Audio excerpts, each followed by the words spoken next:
Good day everyone, welcome to Advanced to Pro Bootcamp Video Editing Edition. So we'll be discussing the meaning of video editing in this particular video. What is video editing? Video editing simply means turning raw footage or clips into finished, ready to use videos.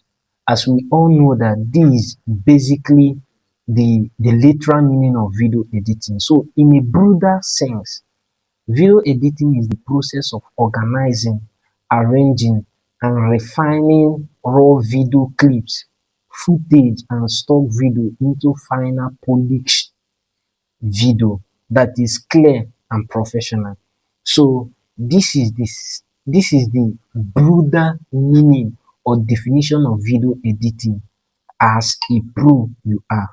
So we'll be talking about animation. What is animation?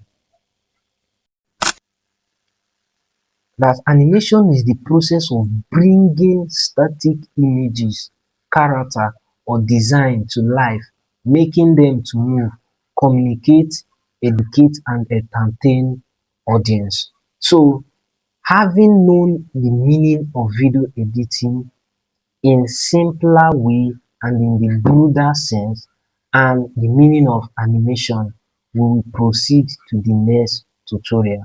Thanks.